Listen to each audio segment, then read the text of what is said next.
Hi, everybody. Welcome, welcome, welcome. Such a beautiful day. Such beautiful people here. It's a win-win. Hello, everybody on online. So my name's Tim Colohan. I'm one of the teachers that teaches here. So Zen meditation is very, very simple, almost too simple.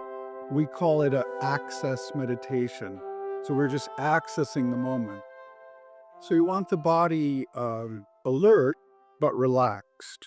So we encourage people to sit up straight if they can, and if that's comfortable for their body. Nose and chin in line with the dantian. The dantian is a energy garden. This is 2 finger widths below your navel and 2 finger widths inside your body. So that's what we call our don't know center. So you sort of become a little bit aware of that. You want to be aware of the room. You want to feel the weight of your body on the cushion or the chair or the floor, however you're sitting. It's good to do sort of a brief body scan, kind of just sense your feet, sense the whole body. So we kind of get out of our head and into the whole thing. Then we breathe in through the nose, out through the nose. Eyes in Zen meditation are open. If you prefer to close them, feel free. That tends to cause a lot of dreaming. If they're open, there'll be a little less dreaming, thinking kind of stuff. And we find the breath. We notice the breath. Some people notice it in the back of their throat, some on the edge of their nostril. Some people feel it in the chest. So wherever you feel your breath, you want to find that, where that volume is loudest. And notice the inhalation and the exhalation. So on the inhalation, in Zen meditation, we think the words clear mind, clear mind, clear mind. 3 beats.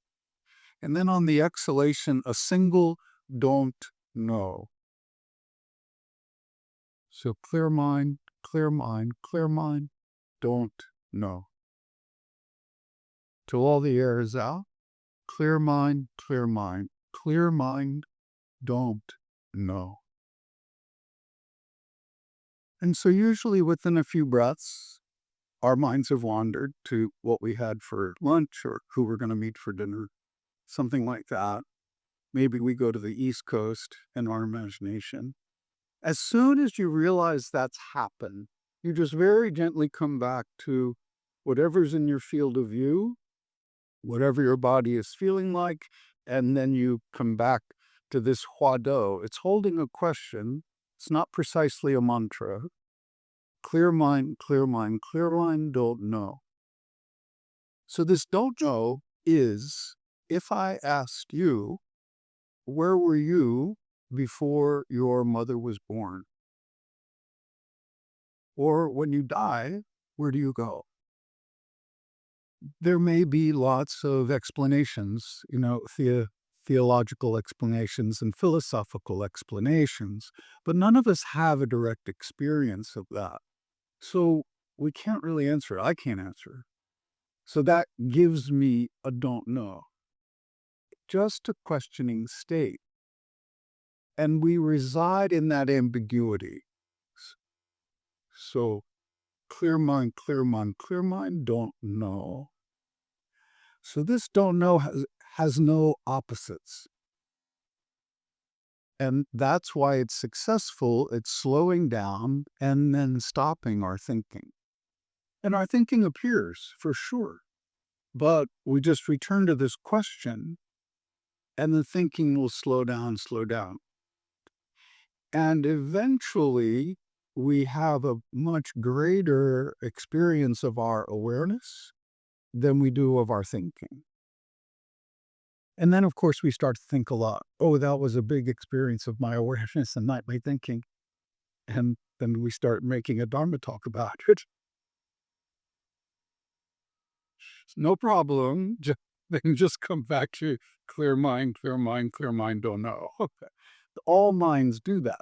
That's not a mistake. That's what we're actually cultivating. We're cultivating the return. And you can't actually straighten the return until you wander. So don't get all judgy about, oh, I'm not doing it right, because there's no such thing. We just make this effort. And then naturally, just very naturally, our minds calm down and become clearer, simply clearer. Then they get cluttered, but then they come back to a clear state again. So the talk today is the Zen Circle talk. My teacher, Zen Master Seung Sahn, would give this talk frequently. And especially in the beginning of my practice, I found it really helpful. So I'll give it a shot. And then if you guys have questions, I'll try to answer them or clarify what it is we're talking about here. So, and circles are used a lot in Zen. In fact, it's part of our logo, right? So that's a very important point. And they're open usually. So we want to have minds like that are open. So the main points on the Zen circle is 0 degrees, and then we move around to 90 degrees, then we move around to 180 degrees, then to 270 degrees, and then back to 360, which is the same point as 0.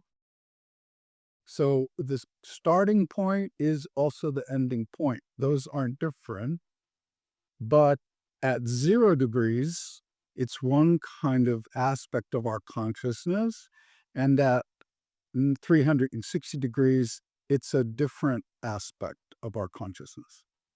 So Sun Sunim would always say from 0 to 90 degrees, this first quarter, he calls karma I. So that's our I, my, me, when it's completely controlled by our karma. So our true nature hasn't disappeared. It's not even covered up. However, what's driving the car is our karma. So karma are conditions, causes and effect, action. All those words can be the translation of the word karma. But to give you an idea of what it would be for me at that point on the circle, if I'm at a board meeting at Dharma Zen Center and someone visits the board and says, "You guys are not doing a very good job and we disapprove of you." So I will immediately feel a little defensive. Well, can we try so hard? Haven't we done? What did we do wrong? Yeah. So that's karma. That's all my habit energy. I have some good intention. I'm trying to do a good job on the board, but getting criticism is not the first. I'm not so clear the first time I hear criticism, right? So that's a karma I responding. Now, if I'm on my game, I feel it in my body. I think all the thoughts, but it doesn't come out of my mouth. Then I just go, oh, this is very interesting. We want to hear all about this. Please tell me entirely what we've done wrong. If I'm on my game, that's what comes out. That's not what's going on inside. Yeah. So that's a karma I. And also, when I give this talk, we do it sort of in a circle. However, our experience can be 0 to 90, over to 270, back to 180, but it can bounce all around. So don't hold on to this idea that it's a line. So from 0 to 90 is karma I, and most of us, if we're mature, we've gotten through a fair amount of that. So our desire doesn't completely control us. Our emotions don't completely control us. We might be in a tense situation, maybe a car accident, and instead of screaming at the other driver, we ask for their driver's license and insurance. So that's a karma I, not driving the car. Then from 90 degrees to 180, we call that consciousness I, or thinking I. So the attachment between 90 and 180 is attachment to thinking. And this is where almost everybody resides all the time. for a lot of good reasons. I don't want to get all judgy about it. We rely on our thinking to survive, to live our lives, to make plans, raise our families, etc. But thinking is not the whole story.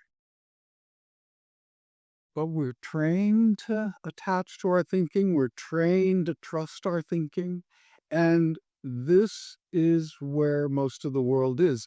So Descartes would say, I think, therefore I am.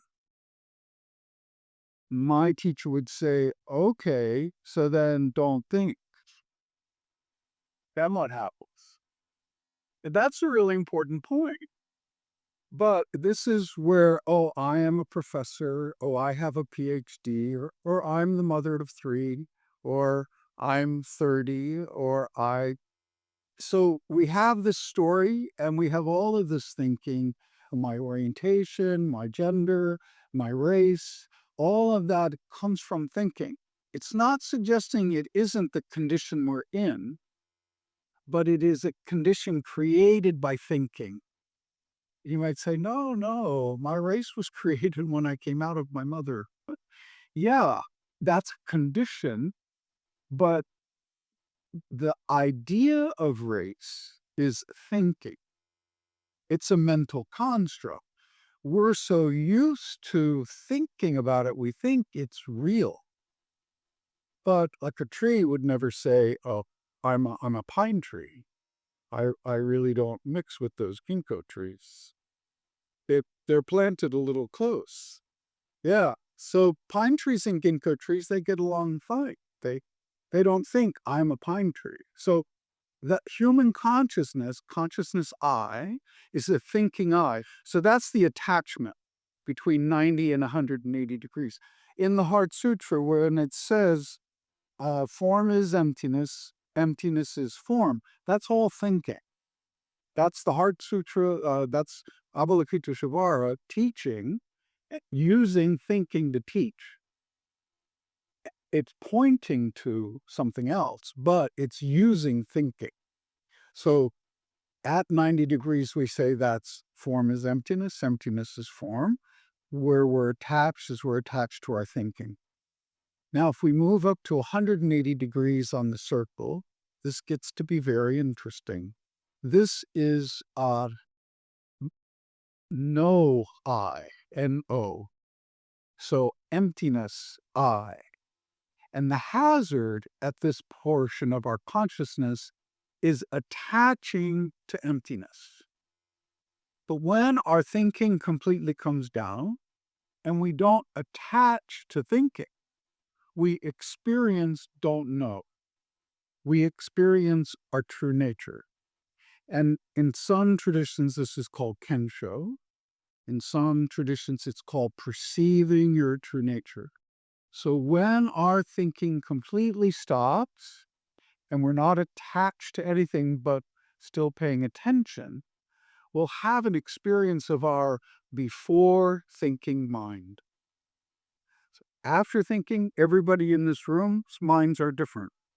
Different age, different gender, different race, different conditions. But before thinking, everybody's mind is the same. Now, if I say the absolute, that's already a mistake, because absolute is a concept. So the only way to talk about this point of 180 is to hit. Guji Zen master would hold up one finger. He's demonstrating the same point. Doksan Zen master would hit the student with the stick, on the shoulder, like on an acupuncture point. No words, because no concepts are in play. This is our direct experience. It's before thinking arises, and it's always there. It's there before we're born. It does not die. It is indestructible. However, our direct experience of it, if we're involved in our thinking, we don't experience this before thinking mind. So our practice is just relaxing, paying attention, thinking comes down, and then there'll be this moment of no thinking. At that point, you and the universe become one. That may not have a big feeling, but may not have any sensation, but that is the case. And sometimes a dramatic outside event can cause this, like we see a car accident, or we see some extraordinary natural beauty. Our thinking stops. We go, only beauty coming in, and we stop. We stop thinking for a minute. Then we might say to our friend, oh my God, look at the sunset. Now we're thinking again. But for a minute, it startled us. And for a moment, it stops our thinking. So that's the same point. It's not exotic, not very far away. Also, sometimes, certainly when I was raising my children, at a certain age, they would just confront me with a problem that I had no solution. Nothing would appear. And it was like, I don't know. Like, hold on, stop. I don't know what the next step is. That don't know is the same point. Yeah, there's some thinking going on, but we're keeping this question.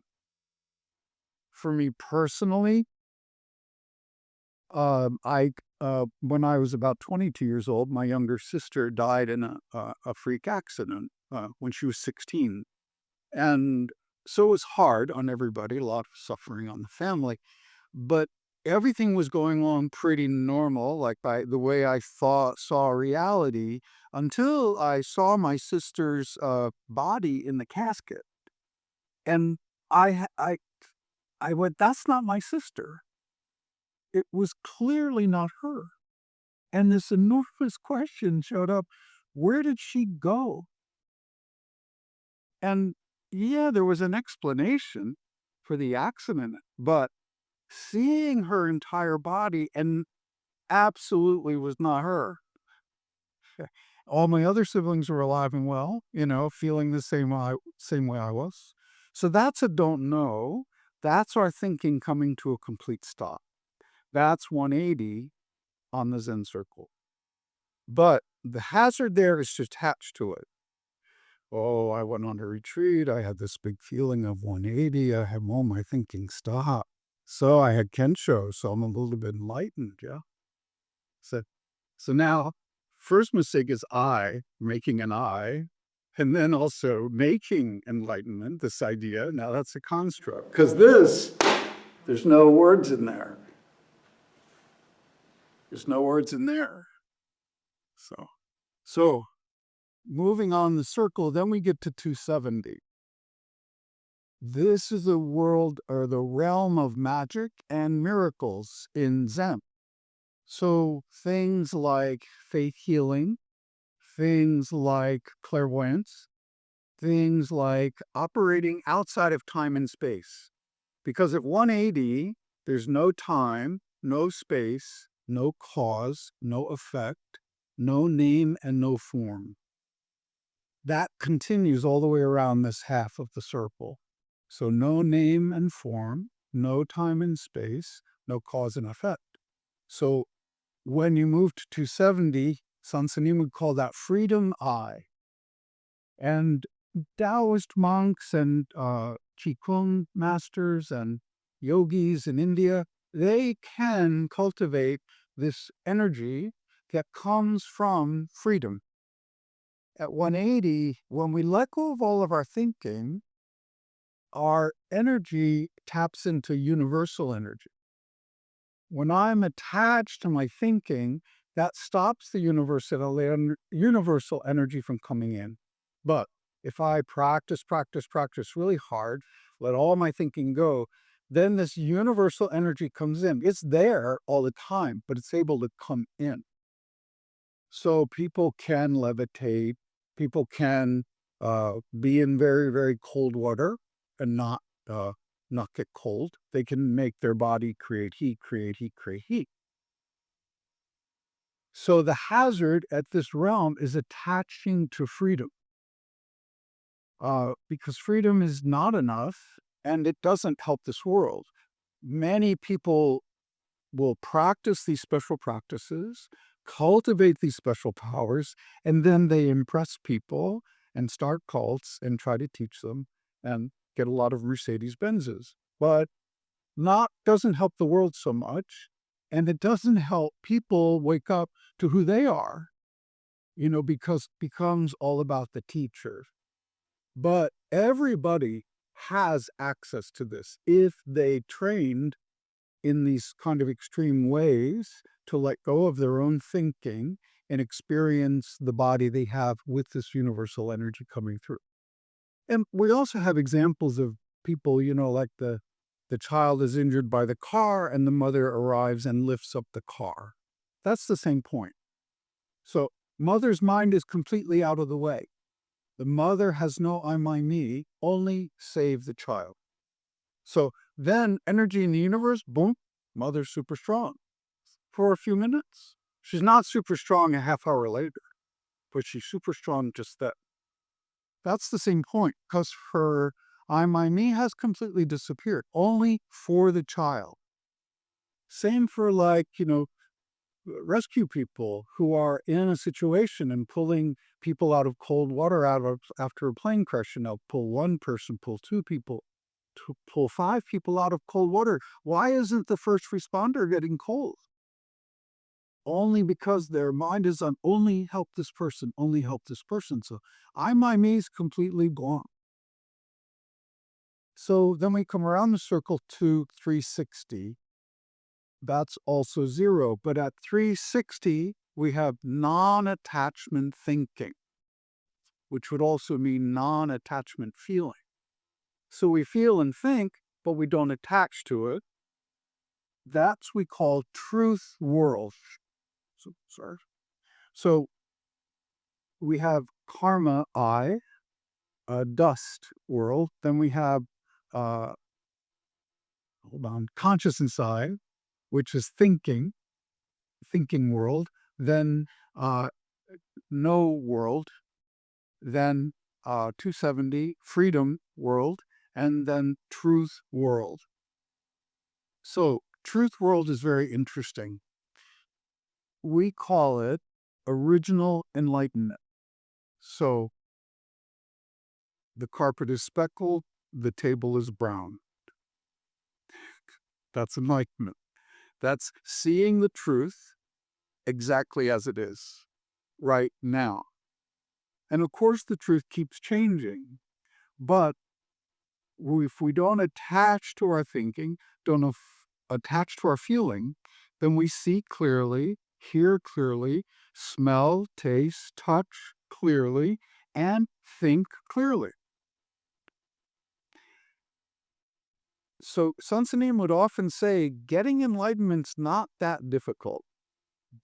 Learning enlightenment's job, that's a much bigger demand. So on this Zen circle teaching, he would say, first enlightenment is at 180, this Kensho moment where all your thinking falls away and you have a direct experience of connection to the universe, no separation, yeah? But even saying no separation is a mistake. The only way I can really demonstrate is by hitting. So we get to truth world, we're rooted in that and trusting the table is brown, the computer screen is glowing. I can hear the microphone. So that's what we call truth world. If we're not attached to our thinking and feeling, what's not true right now? Can anybody show me something that's not true? It's not possible. Even if we, brought up Reuters News and we, showed a picture of some politician making something up, that would be true. The politician is making something up, or Reuters is making something up, or some social media TikTok influencer. Yeah, they might be making something up. Yeah, eating this stuff is not going to take care of your tinnitus in your ears, right? But it's true that they're doing it. That's the truth. This is the truth we're always in. But if we're caught up in our story or our thinking, then we don't see the truth, we don't hear the truth, we don't taste it or touch it. Say we're driving the car and we're having an argument with the person in the front seat with us, and the light turns red and we don't notice. Maybe we do notice and slam on the brakes. So we weren't clear at first, then we got clear. Then we're still arguing with the person. The light turns green. We don't even see it turn green. We're making our point. And then the person we're arguing with says, the light's green. And the car behind us honks, then we go. So that's not clear. See, we're not seeing the truth we're in. The light is red. We're not seeing the next truth we're in. The light has turned green. Instead, we're in the argument. We're in our attached thinking, attached feeling. We don't get all judgy about the argument. We just say, oh, becoming clear is what will help. So our practice is, just return to what things are like now. So that's truth world. We call that original enlightenment. Now the whole circle falls away. It's just a teaching device. It's just a mnemonic. And we arrive at moment world. And moment world is final enlightenment. That's the function of waking up. We, moment by moment, we see the truth we're in. We see our relationship to it. And then our function arises out of what we're in. It doesn't come from our agenda. It doesn't come from our I, my, me. It comes from the whole. It comes from the whole thing. Now that includes what I'm thinking, what I'm feeling, but it also includes what everybody else is thinking, what everybody else is feeling, and everything else is going on. In the Heart Sutra, it says, all Buddhas depend on the prajna paramita and attain anuttara samyak sambodhi. So this is all Sanskrit, but it's saying Buddhas depend on the perfection of wisdom to attain ultimate nirvana. So the perfection of wisdom is right here, right now. This is always perfect. We might not think it is or feel that it is, but it's always complete. It has everything it needs. And if we're waking up, we trust that. If we trust that, then nirvana, which is stillness and the extinction of desires, able to appear. And then, what does the situation need? Someone is thirsty, we give them water. Someone's hungry, we give them food. If someone is sad, we comfort them. It becomes remarkably simple. And we don't have to worry, really, about everything we've brought. We can let all that go. And then if we need it, it shows up. Does that make sense? It's remarkably simple, and we tend to overcomplicate it. Yeah?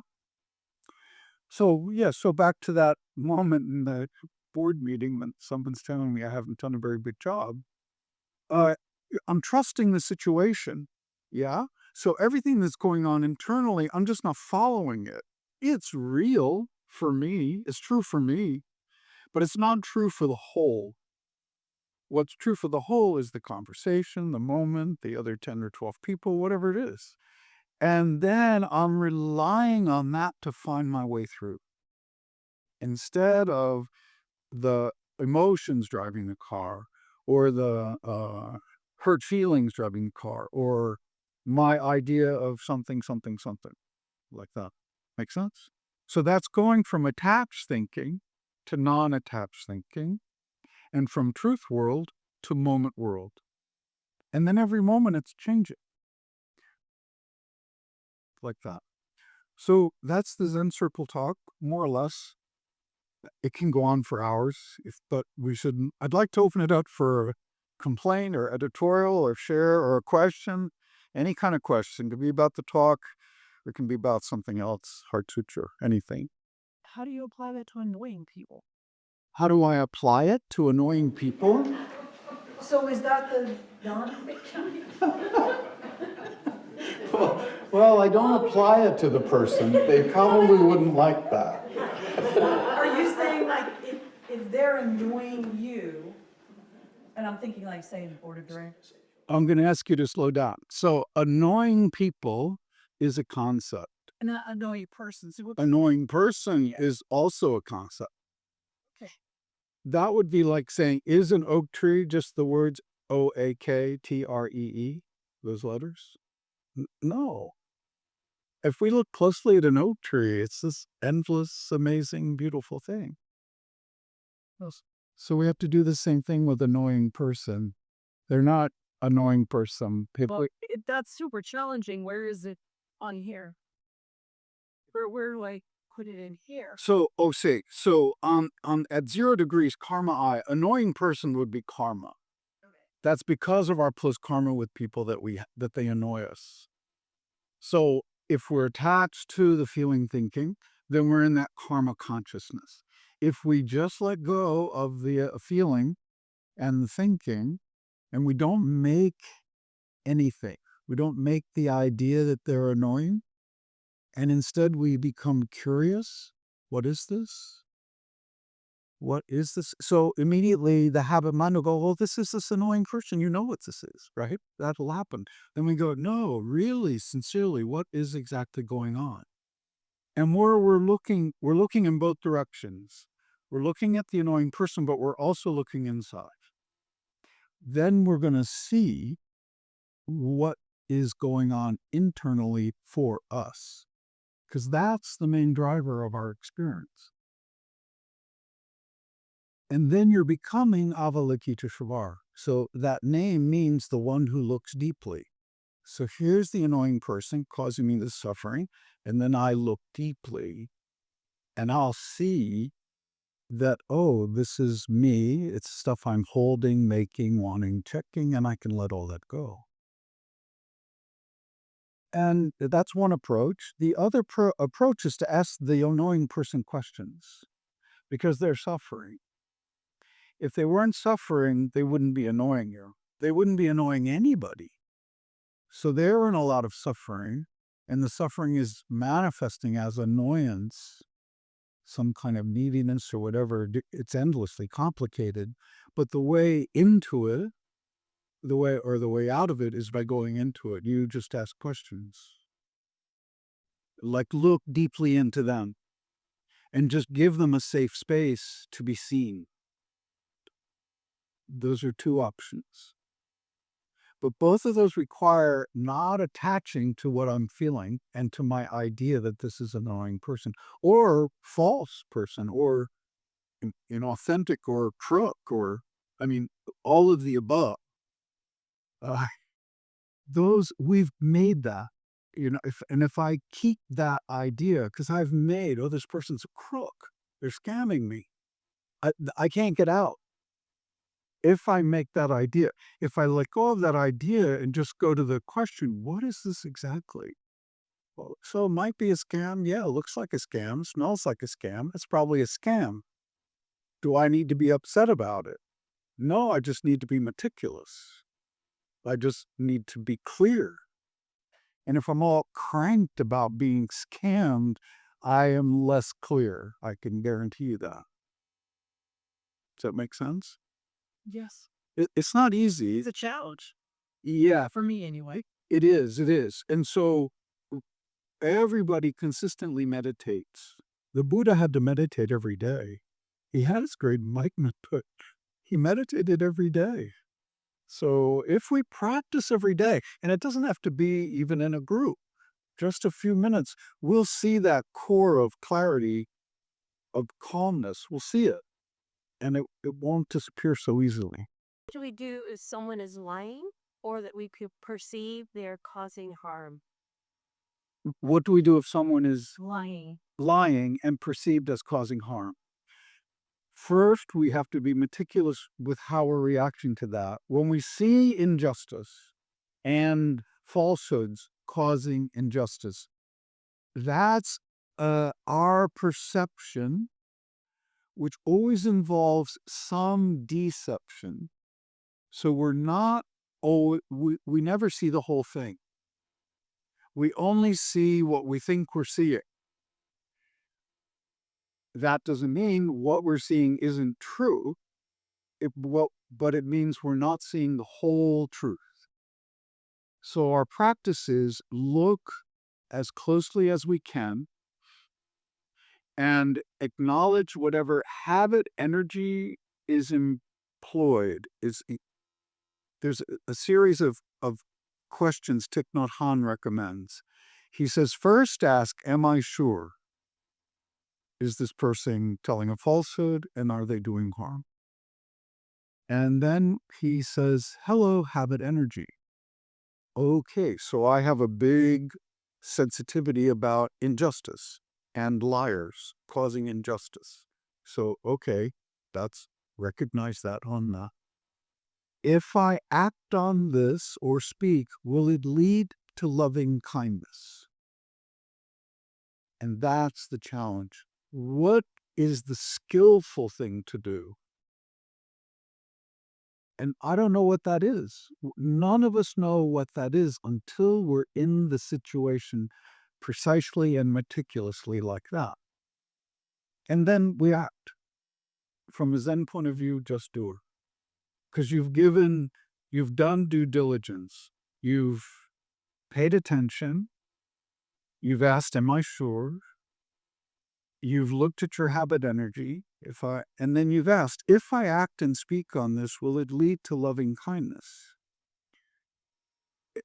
If we've done that, then just take the action and trust yourself, 100%.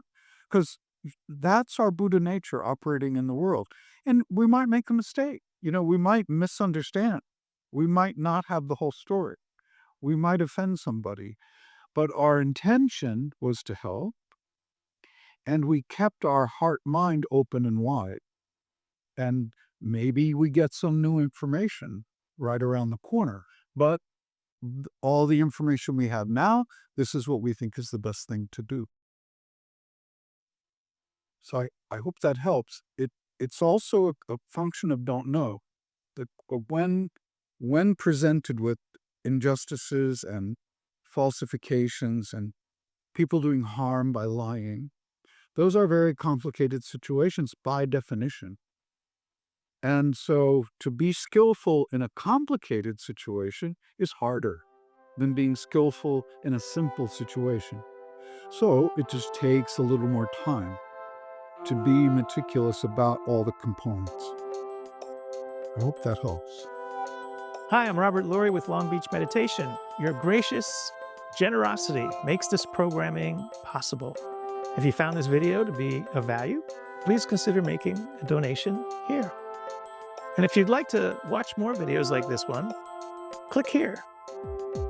And if you want to stay up to date with Long Beach Meditation, click here to subscribe.